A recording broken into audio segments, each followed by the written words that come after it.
وہ پہلی وزٹ ہوتی ہے اسٹیٹ بینک کراچی کو، کیونکہ سارا ڈیٹا اسٹیٹ بالکل بینک کے پاس ہوتا ہے. تو جو وہاں ڈسکشن ہوتی ہے وہ 2 چوائس دیتے ہیں کہ یا تو اپنے خرچے کم کر لو، بالکل اگر خرچے کم نہیں کر سکتے تو پھر چیزوں کی قیمتیں بڑھا دو. دیکھو نا، جو ان کا ماڈل ہے کہ آپ کوئی چیز بیچ رہے ہیں، جیسے ریلوے ہے، ریلوے کی انکم کہاں سے ہونی ہے؟ اس کے کرائے سے، ٹکٹ سے. وہ کہتے ہیں یا تو اپنے خرچے کم کر لو، اگر خرچے نہیں کم کر سکتے تو پھر ریلوے کی کرائے کا ٹکٹ بڑھا دو. یہ یہی ساری اس پر بحث ہے. وہ ہمیں چوائس دیتے ہیں. جو کراچی سے پرپوزل بنتی تھی جب میں اسٹیٹ بینک میں تھا، کیونکہ میرا بھی وہی ڈویژن تھا جو ڈیل کرتا ہے ان کے ساتھ، تو جب پرپوزل کراچی سے بنتی تھی تو وہ یہ تھا کہ اب عوام میں اور ٹیکس دینے کی سخت نہیں ہے تو خرچے کم کیے جائیں. اور ایک اور بات آئی ایم ایف کی ٹیم کہتی تھی کہ government sector reform, banking sector reform تو ہو گئی، گورنمنٹ سیکٹر ریفارم کریں، لیکن جب جو ایگریمنٹ ہوتا ہے یا میٹنگ فائنل ہوتی ہے وہ اسلام آباد میں ہوتی ہے. تو وہاں گورنمنٹ کہتی تھی کہ ہم اپنے خرچے نہیں کم کر سکتے، گیس کی قیمتیں بڑھا دو، اور ابھی تک same thing is going on. اب دیکھیں نا، ایک ٹیکس کی کیپیسٹی ہوتی ہے. اچھا، اس میں بھی جب میں دین کی بات کرتا ہوں، میں جب مدینہ اکنامکس کی بات کرتا ہوں، آپ نے یہ ذکر چھیڑا ہے ڈاکٹر صاحب، اس قدر ریویلنگ باتیں ہیں مدینہ اکنامکس کی. یہی مسئلہ ہے. میرا ایک انشاءاللہ مضمون چھپ رہا ہے، اگلے ہفتے چھپے گا.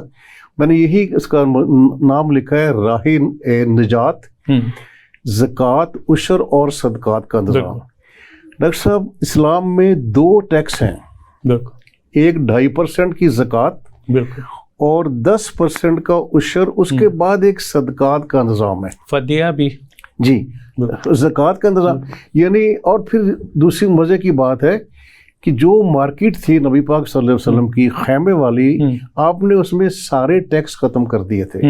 تجارت پر اسلام میں کوئی ٹیکس نہیں ہے. آج ساری دنیا میں یہ ٹیکسوں کی بھرمار ہے، اور جو عالمگیر غربت ہے، گلوبل پاورٹی ہے، اس کی بڑی وجہ یہ ہے ہر چیز پر ٹیکس ہے. اب میں نے اس مضمون میں لکھا ہے کہ ایک شوگر مل کا مالک ہے اور ایک اس شوگر مل کے باہر کھڑا سیکورٹی گارڈ ہے. اب پیٹرول کی، دودھ کی، گھی کی، وہ دونوں ایک ہی پرائس پے کر رہے ہیں. تو اسلام کا جو سسٹم ہے وہ ڈائریکٹ ہے، وہ تجارت پر ٹیکس نہیں لگاتا. اور میں آخری بات، میں لمبی بات میں لگتا ہو رہی ہے کہ میں نے وہ پورا کیلکولیٹ، پھر میں چونکہ میں ریسرچ کا آدمی، میں نے کام کیا اسٹیٹ بینک میں پریکٹیکلی اپلائیڈ اکنامکس. اب ڈاکٹر صاحب، میں نے کیلکولیٹ کیا ہے، اور میں انشاءاللہ اس پر چاہیں گے آپ سے بھی، اگر آپ پسند کریں گے، صرف زکوٰۃ اور عشر سے سارے خرچے پورے ہو جائیں گے اور 2 ٹیکس لگیں گے. اور یہ میسج دنیا میں پھیلانے کے لیے ہے، اور اسی سے پھر ہم ثابت کریں گے کہ ہمارے نبی پاک صلی اللہ علیہ وسلم رحمت العالمین ہے، کیونکہ یہ ان کا دیا ہوا ہے کہ تجارت پر کوئی ٹیکس نہیں. تو یہ ہے کہ جب تک ہم اس پیکج کو امپلیمنٹ نہیں کرتے، پہلے اس کو اسٹڈی نہیں کرتے، اس کو بلیو کریں کہ اسی میں نجات ہے، تو میں یہ سمجھتا ہوں کہ اس سے بہت زیادہ ایک ایسا فلاح کا کانسیپٹ آئے گا. پہلے ہم اپنے ہاں نافذ کریں، اور اس کے لیے وی نیڈ، جو آپ نے کہا تھا، good governance. We need a good governance model, تاکہ یہ ہم یہاں پہلے کریں اور پھر لوگوں کو بتائیں. بالکل. بہت بہت شکریہ. ویلکم جی، بہت آپ شکریہ، آپ نے بلایا. تو کرنل صاحب کو ہم 8 نومبر کو بلائیں گے، آپ کو ہم 9 نومبر کو بلائیں گے، جیسے آپ کہیں. Thank you. ان 2 دنوں میں آپ دونوں کے ساتھ الگ الگ بات ہوگی. آپ کے ساتھ اقبال پہ بھی بات ہوگی، اور دین فردر مدینہ اکنامکس پہ بھی بات ہوگی. ناظرین، پروگرام کا وقت ختم ہو گیا. آخر پہ 2 چیزیں میں کہوں گا. ایک وہی کہ مدینہ اکنامکس میں کیا چیز دی گئی ہے اور کس طرح کا سسٹم دیا گیا ہے کہ جس سے فلاحی ریاست کا قیام ہوتا ہے. ٹیکسز جتنے کم ہوں گے، کرپشن اتنی ہی ختم ہو جائے گی، کم ہوگی. ٹیکسز ریٹ جتنا بڑھاتے جائیں گے، کرپشن بڑھتی جائے گی. تو ہم جو ٹیکس ریٹ بڑھاتے ہیں وہ ہم بیسیکلی کرپشن بڑھاتے ہیں. اسی لیے آپ کا کلیکشن سسٹم جو ہے نا کبھی بھی بہتر نہیں ہوتا. وہ سنگل ڈیجٹ میں ہی رہ رہا ہے، وہ ڈبل ڈیجٹ میں کبھی نہیں جاتا. اس میں مختلف ایگزامپلس موجود ہیں.